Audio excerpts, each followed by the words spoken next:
I used to think family pranks meant swapping sugar for salt or sneaking embarrassing photos into birthday slideshows. But in that god-awful summer, when I was 24, I learned that some jokes are just cruelty wrapped in fake smiles, and some betrayals don't feel like a prank at all. They feel like exile. It was the moment I realized I'd never truly belonged. And the worst part? I spent my entire life thinking I did. If you think I'm being dramatic, let me walk you through it. My name is Noelle, and I was living in a crumbling little town in New Mexico, tucked inside the same creaky house my parents called our legacy. I called it suffocating.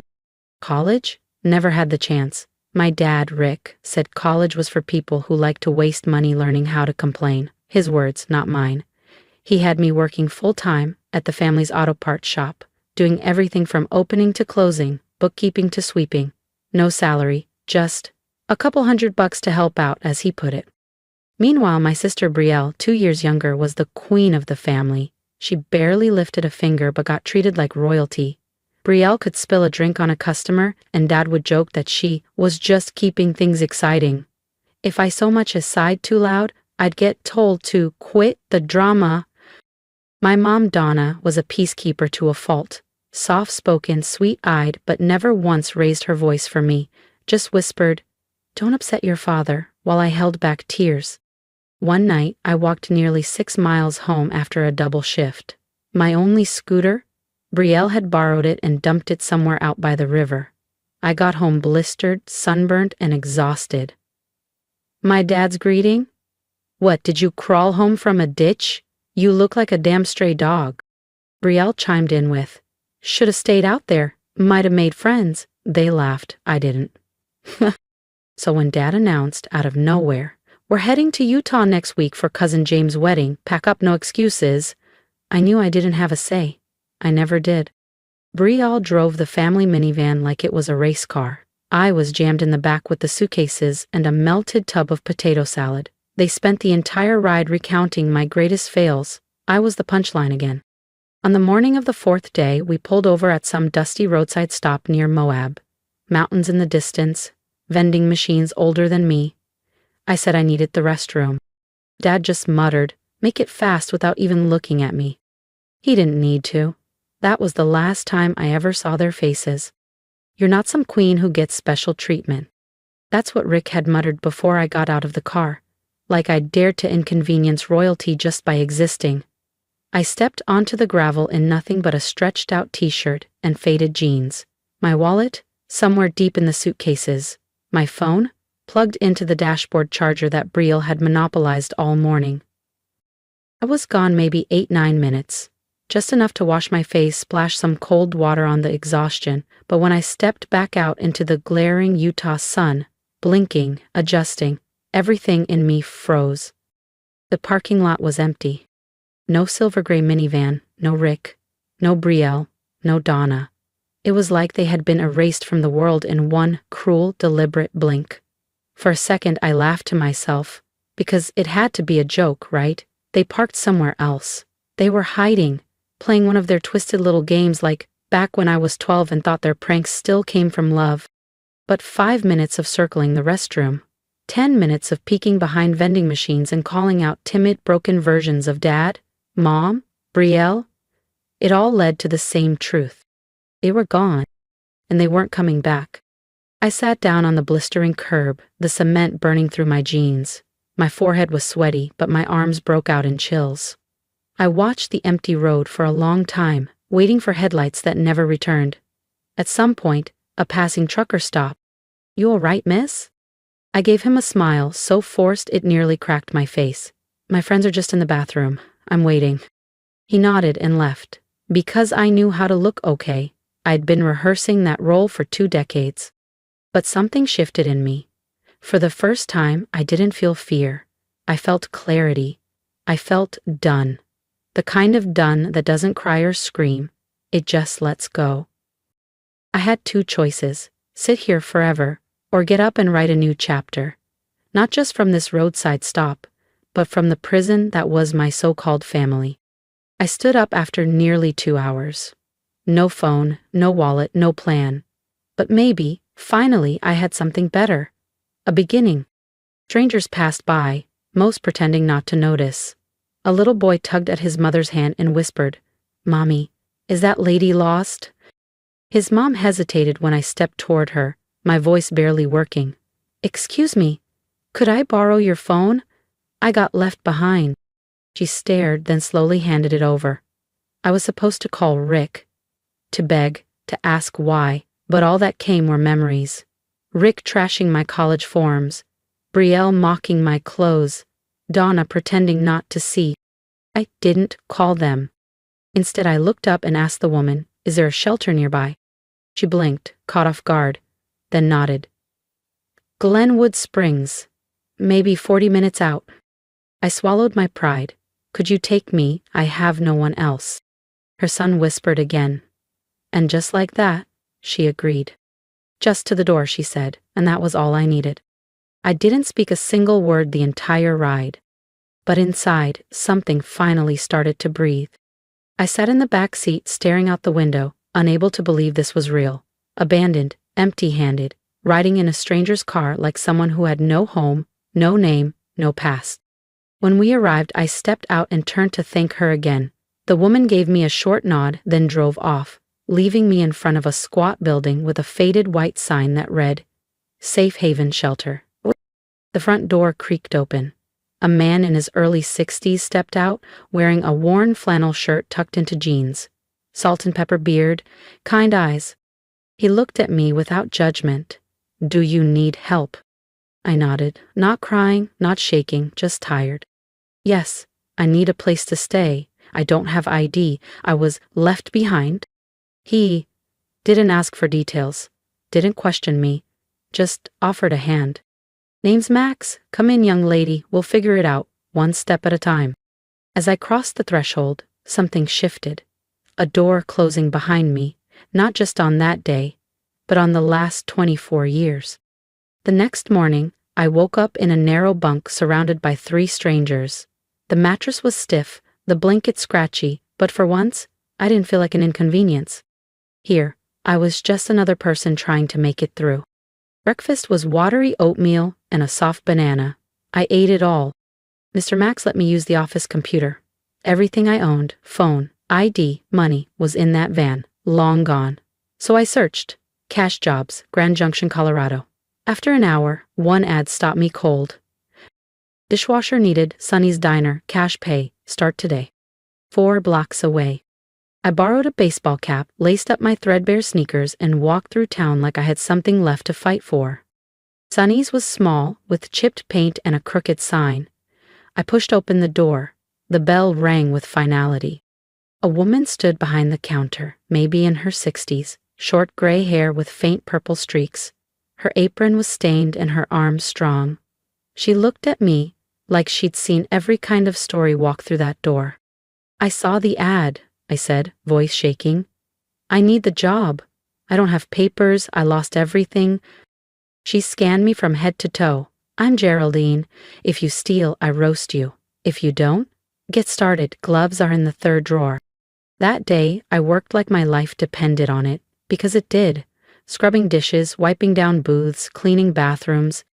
At the end of the shift, Geraldine handed me a leftover sandwich and a $20 bill. I nearly cried. By the end of the week, she gave me ID forms. "Don't live like a ghost." I whispered, "Thank you." "Don't thank me," she muttered. "Just do good." 3 days later, I bought a prepaid phone from a corner store. I didn't plan to use it, but that night, it rang. A number I didn't know. I answered. "Noelle," my mother's voice cracked. "Oh, thank God, we thought you got lost. It was just a joke. Your dad turned around but didn't see you." Then his voice in the background, sharp and cold. "Stop coddling her. Tell her to take the damn bus home." If this story moved something in you, if you've ever had to rebuild from nothing, don't forget to subscribe.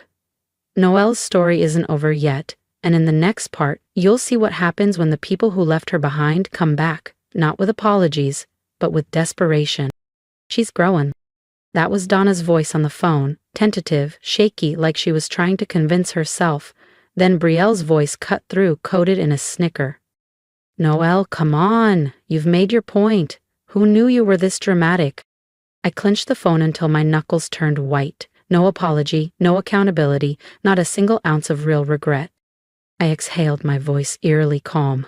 If the goal was to see if I could survive on my own, congratulations. I am. And from now on, I'm never coming back. I hung up. Then I blocked the number. I went through my contacts one by one, every familiar name, every tie to my old life, and deleted them. Each deletion felt like slicing away one more chain that had kept me tethered to pain.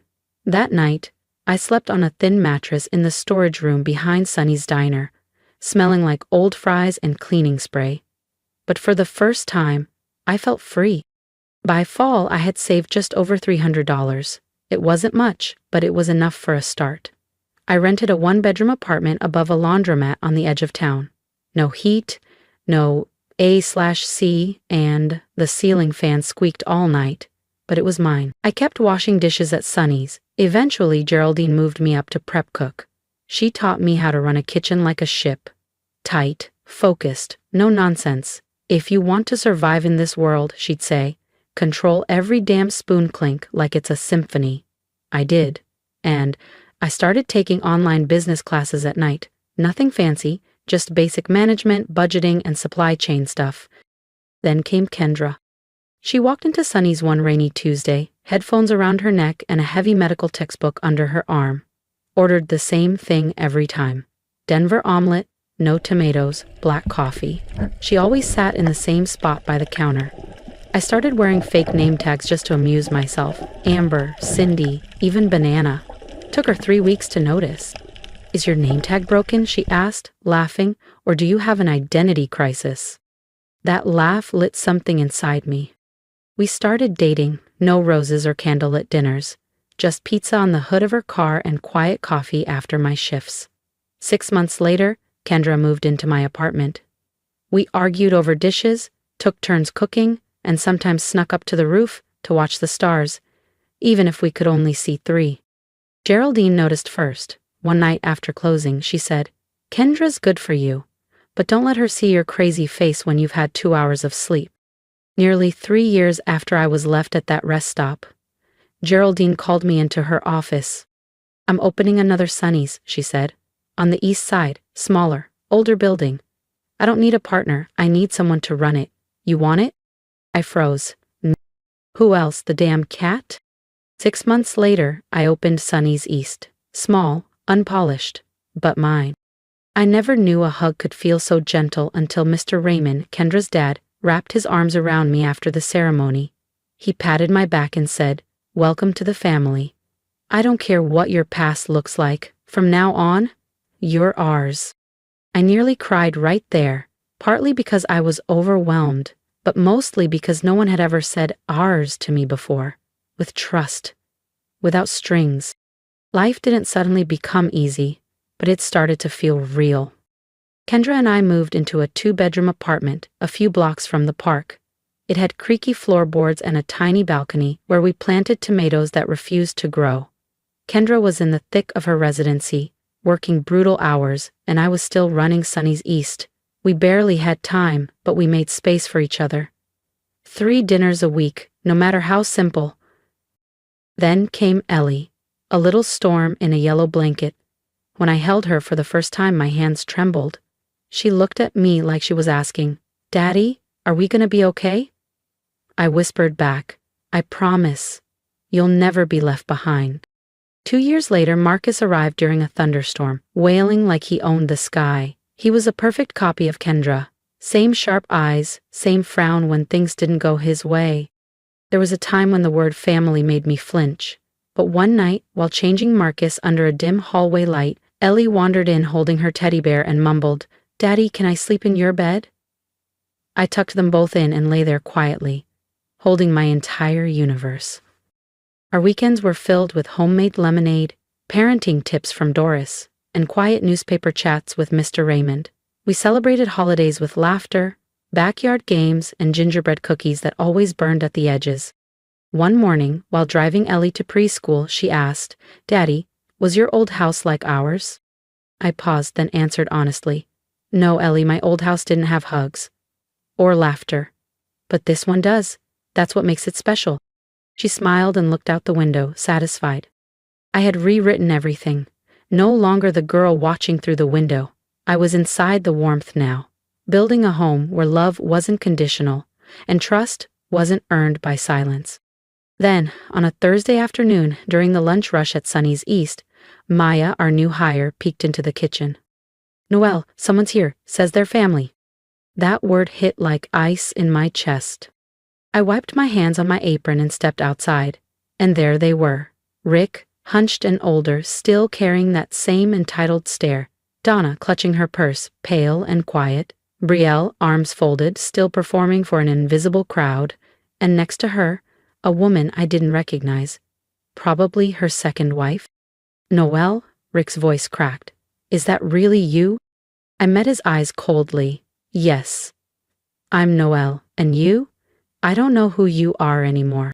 "Why now?" Donna reached into her purse and pulled out a thin folder, sliding it across the table. "Medical documents." Rick had heart failure, no insurance, the house foreclosed. Brielle was unemployed after a few failed startups. Donna needed knee surgery but couldn't afford it. I didn't even open the folder. 15 years. Not a call, not a text, and now you show up? Because you need money? Brielle forced a smile. "We're family, Noelle. Family helps each other."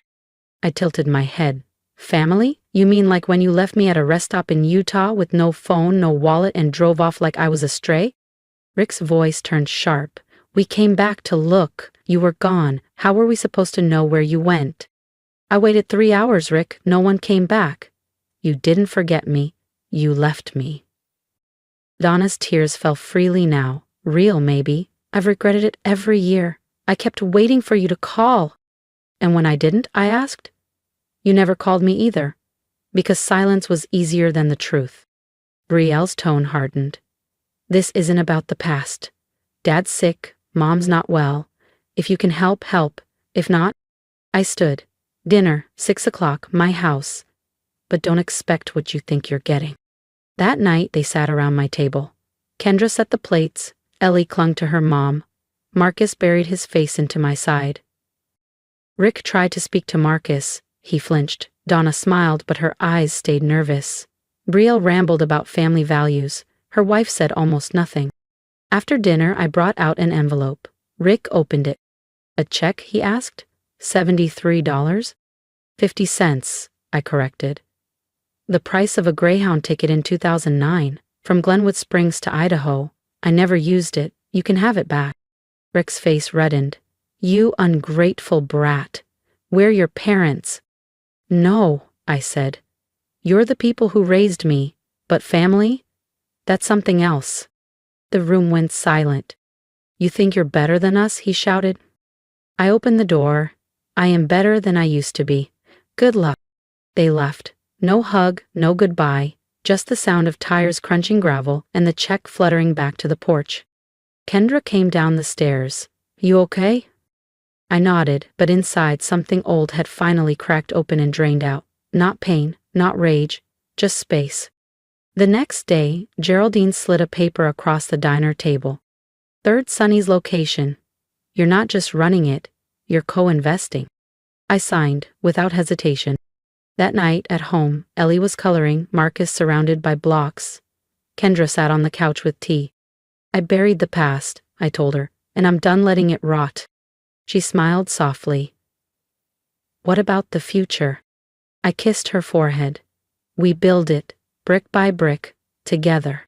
Thank you for walking through this with me. I'd love to hear from you. What would you have done if you were in my shoes? Leave a comment below, not just for me, but for anyone else out there who's still trying to find their way.